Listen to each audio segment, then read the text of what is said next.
we could start. Hello and welcome to Sorta Sacred. I'm here with my co-host Jess Taylor. Yep. Jess, remember about a year ago, I came to you and said, if there's anything we could get started at St. Paul communications-wise, what would it be? And you said podcast. Mm-hmm. And here we are. Uh-oh. What now? Yeah, what now? Yeah, so it's been a year in the works, Mm-hmm. lots of people planning, and a lot of research on what do people want from a podcast. And the answer is we don't 100% know. No, we don't. And in my head, I keep thinking of it as the intersection of faith and life, Yeah. or faith and culture. Yesterday I was on my morning walk, and I pulled up a podcast, and it was, we're here for conversations at the intersection of faith and culture. And I turned it off because I don't want to deal with that. Yep. And here we are doing basically that exact thing. We can call it a remix, a mashup, something catchy. something catchier, without the jargon, but I think what we have lined up here is a little different. You know, we're sort of sacred. Yeah. We're not going to be overtly churchy. We're not going to be overtly religion. Instead, we're going to have conversations with real people and really interesting people talking about the complexities of what it is to be a human today. I think is kind of the gist of it. Yeah, I mean, we're all figuring out life, and it's a little bit easier when we can do it together. Mm-hmm. None of us have all of the answers, but hopefully we'll bring on people that have more answers than we do to the many questions we are going to ask them. And, maybe if nothing else, it'll spur a few other questions in ourselves that we can share with those communities that we're in, whether it be our family systems or our friend groups or whatever it is. But that's kind of what spurred a lot of this anyway. It was our value of being together, right? Being with people. Yes. So if this podcast, if these conversations can help you engage in these topics with those you care for, even better. I think that we would accomplish the goal. I think so too.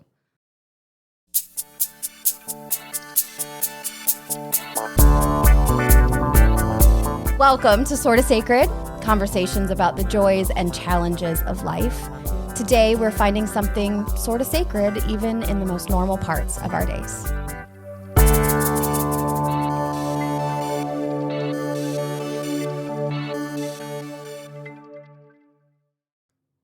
Welcome to Sorta Sacred. My name is Mark Niethammer. And I'm Jessica Taylor. Mark, why don't you tell us a little bit about who you are and kind of how you got to St. Paul? Because you mentioned, you've been here a year now, almost to the day. It is 300. Today is day 366. We should have started this yesterday. We should have started it yesterday.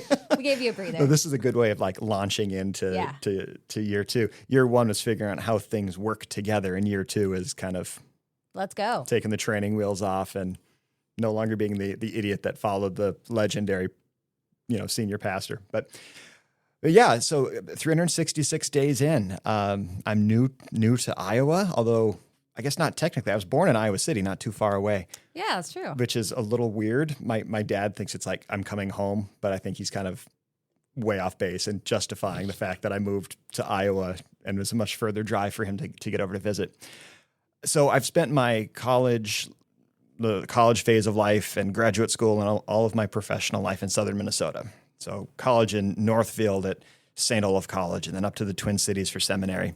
And then every church I've served up until now has been kind of in that southern tier of Minnesota counties. So Houston, Winona, Albert Lee, Austin, going from little tiny churches to mid-size, being an associate, being lead, and now I'm here. I was not looking to move. I really loved where I was. Austin, Minnesota is a great place, and St. Olaf Church is a wonderful place, cool people. And then one day my phone rings, and it's the chair of the call committee saying, your name was brought up. Would you be interested in talking to us? And I like conversations. I like, exploring possibilities, but I didn't want to move. Yeah. I was settled. I was happy. Life was good. There's no point. But, let's see where it goes. after that conversation, I immediately texted all of my church friends and said, which one of you jerks nominated me for this position and which one of you got me into it? So here I am. But I'm not a Midwesterner. I'm from Wyoming. I'm from the base of the mountains. I miss them dearly. They're a part of me. They're a part of my soul. They make me so happy. And now I have to settle for the speed bump going down to the Mississippi River. No, those can be dramatic. They can be dramatic with some drivers in the Quad Cities area. It can be harrowing. Like me. Just like you. What was it that ultimately helped you open your mind to coming to St. Paul and Iowa? What was it about St. Paul that made you go, huh? So at St. Olaf in Austin, the church, I started at a time where they were in deep conflict. Most every system in the church was broken. They had a mass exodus of people. It was not a real healthy sort of place. And they brought me in to do immediate revitalization work. And that's something I've done my career, and I'm pretty decent at it. So over the course of the next 8-9 years, we got some really cool things up and going. Like we established a great culture of ministry in that place. We're really becoming a healthy church. We had some great staff additions. We got some new members to come in, but I just didn't have the resources to do what I thought it needed to do to take its next step. Mm-hmm. The church, unfortunately, had a massive debt, and we did a great job, working through that, paying it down, getting it to a place where it was a bit more manageable. But any good ministry that we wanted to do, we had to do for free. Yeah. There were no resources readily available to make any of it happen, and we did very well with it, but it got really tiring. Sure.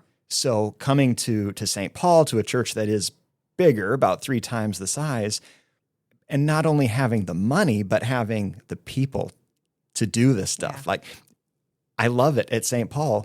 It's not absurd to say, hey, let's start a podcast, because there's people that can do this. And the first question people ask is, how can we help? Exactly. How can we help? Yeah. So we have all these people who are ready to help out. We have brilliant people like you, Jess, who are really raring to go, and we can make it happen. Yeah. So as hard as it was to move and to uproot life and change, man, it's been fun.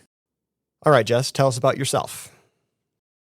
Well, I'm a Quad City native, Iowa born and bred, and I have been to the mountains, but I was not born anywhere near them. So those speed bumps are as wild as it got for me. It's awesome. I found my love and my passion at a young age in storytelling and theater. And so I was the very, very shy theater kid who could not have a conversation with a person. Like, I couldn't order at a restaurant. Really? Without sweating. No kidding? Yeah. An anxiety sort of thing? Yeah. Or, really? And theater brought me out of my shell. Probably not till college, really. I was very shy all through high school, and then college was like I'm kind of on my own now. I didn't know a lot of people, and so I had to kind of push myself out of those bounds to meet people. And so that's kind of how I grew into this person that now doesn't stop talking to strangers, even when they ask me to. Theater is one of my first loves, and I still do theater and film whenever I can and whenever I find, projects and, people are willing to work around our crazy schedules. I grew up Catholic and was very, connected to the Catholic Church growing up. And then high school and college, I really kind of separated myself from organized religion and kind of lost myself on my faith journey for a long time, and was really actually surprised to find out how much I loved it once I finally found St. Paul. Because the things that kind of kept me away from organized religion, I did not find here at St. Paul. The inclusion, my best friend came out when we were in high school. He was not really welcomed at our youth group anymore.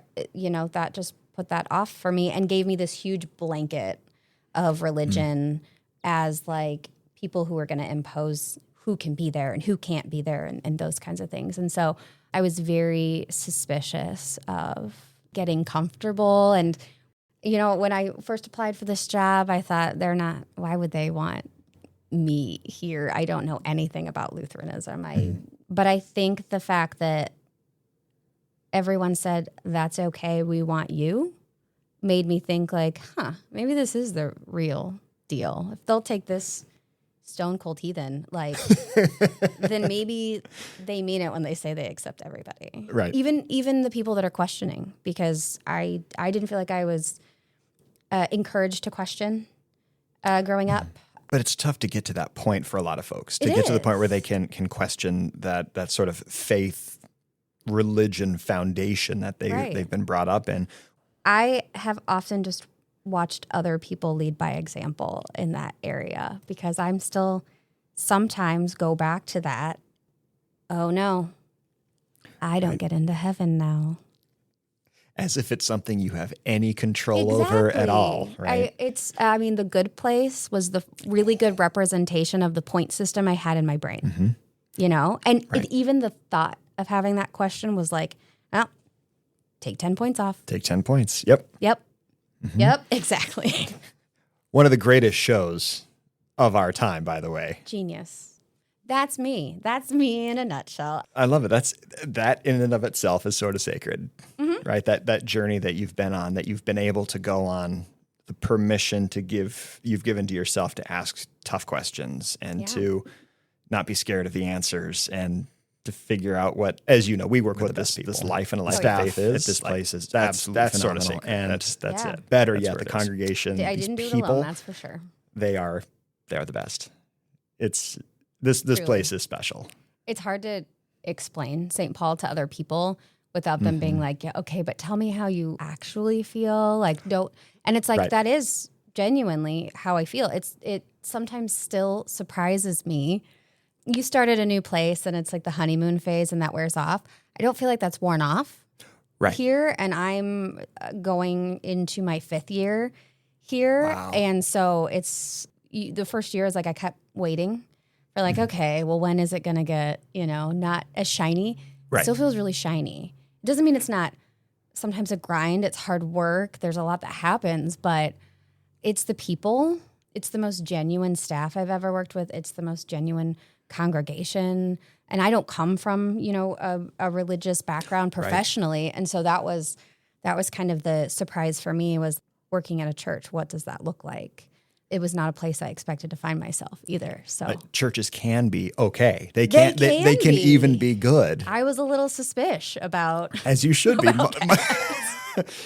Every church says that they're special, and they are. Every church is special and cool and wonderful in its own way. Yeah. We happen to be one where, at the size we are, we can still be genuinely warm, welcoming, open, affirming, and kind of a big tent sort of place. Yeah. Yeah. I mean, when we say everyone is welcome here, that means everyone. And I think our people, they talk the talk and they walk the walk. It truly makes it enjoyable to come It's a congregation of amazing people. And not to make it sound like everyone here is, that holier than thou. They all understand that they are broken people in need of as much grace as anyone else. Deeply human. But deeply human in all the beautiful and terrible ways. But we're willing to do that work together. Right. To go through life together, to do life together. And that's what's cool about this place. And I think I learned from people here a lot of vulnerability and a lot of saying, like, life is messy. I feel like I see online perfectly curated, messy lives. And so I didn't feel comfortable saying, like, yeah, I don't have it together. Because you had to have it together in a very particular way. Right. Instead, I feel like we can have these conversations with people, or people will come up to me and be like, I woke up 5 minutes ago, on the way into church. It's not curated humanity. Right. This is not curated community, or what we're striving for, right? It's not curated community or the facade of piety that got churchy, that facade of holiness or whatever that might be. It's just people together. There's a genuineness about this place. Yeah. And I think that's also kind of what has spurred this podcast into existence. That's kind of why we're here. We are, as far as I can tell, the only large church in our denomination that does not stream our worship services. Correct. You were here when that decision was made. Mm-hmm. Can you talk about what that was like? During COVID, brought on an amazing videographer, and this was even before I was here, who did just incredible worship services online. And they weren't just like a live stream. They were a full production, which it was a full-time job plus. That doesn't include all the other people, the pastors, the music, all of that. So to do regular worship and do that on top of it, it just wasn't possible anymore once we came back in person. And also, the unique thing about St. Paul is we've always said it's about the community and it's about being together. And we were a little concerned that we wouldn't be together. After COVID, it was really easy to stay home. I wanted to. I still do. Oh, absolutely, yeah. It's really easy to go, well, it's online now. The more that you stay away, the harder it is to come back. We came up with the idea to kind of bridge that gap for the people who found us outside of St. Paul. We have listeners all over that found this online video worship, and we're super connected with St. Paul. So how do we honor them? How do we honor our people when they're traveling? How do we honor college kids when they still want to stay connected? So we just came up with a podcast of our weekly worship. People still come to in-person worship, but if you want to go back and re-listen to the sermon, hear a hymn, they can still do that throughout the week. And if you're not around to listen at all, you can tune in once a week and stay connected to St. Paul. Right. And it is cool. It is a great podcast, but it is not worship. It is not worship at all. I mean, it's got a couple songs, or, a hymn from the organ, a song from the Open Spirit Praise Band, and the sermon, but that's it. There's nothing, sacramental. There's no communion or baptism portion of it. It's just that. So it's not this replacement. It's a supplement. But we valued that and continue to value that time together so much that we were willing to let it go. And we still we've not, or there are some people we still haven't seen yet. Right. And we hope they come back. Absolutely. Or that they found another church home. Yeah. But because we value being together so much, we didn't want to give that, I hate to use the word, but that crutch. Yeah. Church is about being together. Right. And checking in. But that's that weekly connection that I think we all need, even the most introverted among us. Right? Yeah. Both of us. But we need that time. We need these people. And we need these opportunities to share in those human moments. I mean, I read more and more and more about this pandemic of isolation. Right. We are so disconnected, even when we think we're connected, because of our phones and other things, and taking the time to intentionally be together, which is hard when you have a busy life, but that's becoming even more important.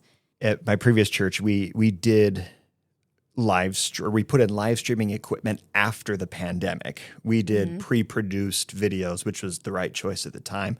But as we came out of the pandemic, got back into person, we did start live streaming. And I kept getting comments. It's so nice not having to go to church. I bet. I'm really used to having French toast and some grape juice for my communion, and I just love it. And I'm glad for that. But we miss you. Like, we need you as part of this gathering, and you're intentionally keeping yourself removed from us. And that hurt. That really, I mean, not just because I'm a pastor and I want, full seats or, full pews. There's just something really special about having the entire group together. So that's what we're doing here. And that Worship-ish podcast is serving a great purpose. Mm-hmm. And now we have this. Now we're launching Sorta Sacred. Yeah.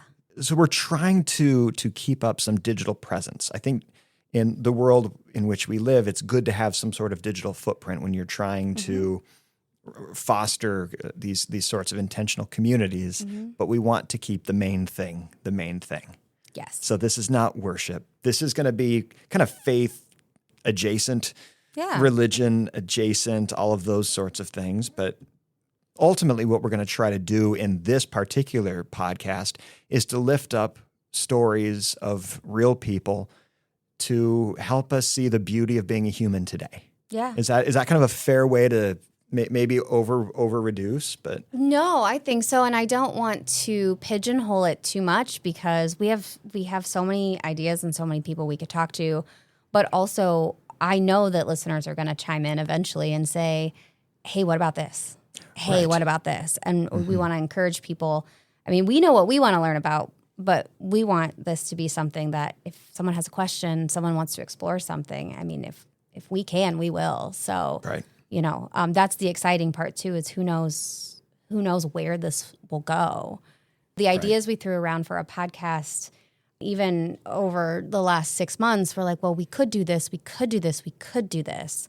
And in conversations with other coworkers, it became, well, why don't you just do something bigger instead of trying to focus on this or this or this? And so I'm excited to see where this goes, honestly. I am too. And, we're calling it Sorta Sacred because we do genuinely believe that life is sacred. Yeah. All of life is sacred. From putting on my pastor hat, if we believe that people were made in the image of God, then that means all people were made in the image of God, and the things we get to do are kind of accompanied by the image of God. So there's something sacred or there's something of God about everything that we get to do. Mm-hmm. So by hearing the stories of these incredible people with great experiences that may not mention anything of the divine, blatantly, it is sort of sacred. And that's where I'm excited to see where this goes. Can you give us a flavor of what we might expect? Like what people we're going to bring on or what's on the brainstorm wall? Got all kinds of things. We'll definitely have some recurring parenting topics. We just have some incredible resources in this community, especially through our preschool directors. So we've brainstormed a whole list of ideas. But the one thing that I really got stuck on when I was trying to plan a podcast was I mostly listen to like murder mysteries and ghost story type podcasts. And in conversations with our amazing artistic director, she said, well, why can't that be a podcast that you do? Right. And it came, turned into this murder mysteries of the Bible or, there's some fun topics. There's some personal education topics. There's some religious or faith-based topics. We've thrown a lot out there as potential things, but I'm also very excited about talking about our strengths. So we have this wonderful person that led our staff in some strengths analysis, and I continually feel inspired by it. And so she's graciously agreed to come on and share with us. This idea of operating from those areas of your life where you do have some strengths is a great topic. I'm really pumped to see how that conversation goes. I'm looking forward to getting our church youth director on for an episode or two. Ellie Lindmark is a spectacular human being. She does great ministry with the kids, with the young adults of our church. Mm-hmm. But it's important for us to note that being a high schooler is harder now than it ever has been. Oh boy, yeah. So having Ellie come on to talk about the youths of our day, and the challenges that they're facing that I did not have those same challenges. No. I don't have the same didn't have the same opportunities that many of them have. Correct. But I didn't have the things working against me that kids today do. I was not connected the way our kids are today, and good and bad. So that's interesting, especially as a parent of a young person who will eventually get there. I don't know what I'm doing. Right, exactly. Yeah. So all the help we can get. Yeah. So that's hopefully we'll have on a number of folks who can help us navigate those waters. None of us are ever going to have this figured out. No. But we can do our best, mm-hmm. and we'll do it together. Mm-hmm. Jess, can you give a shout out to the wonderful musician who is setting the tone for us so well? Oh gosh, yes. I'm so excited. So on our other podcasts, we've asked other musicians within St. Paul to record, theme music, and we had yet to use our wonderful contemporary worship leader, Brian Scow. Brian really understood the assignment when it came to the theme music. I gave him a vague overview of the show, the title, what we were going for, what we hope the vibe of the show will be, and he took it and ran with it. My favorite part of the music is he hid a hymn within the theme music because that makes the music itself sorta sacred. How cool is that? I mean, these are the creative, fun people we get to work with all the time, and it's incredible. Bonus points if anyone can correctly guess the hymn that is hidden within the theme music. We'll play it in just a second so you can hear it again. So yeah, thanks to Brian for putting this together and setting us up real well. It's fantastic for you to do that. So thanks, appreciate that. Okay, I think that's it for us. We're both just so excited to go along on this journey with all of you. And we can't wait to see where we end up together. Until next time.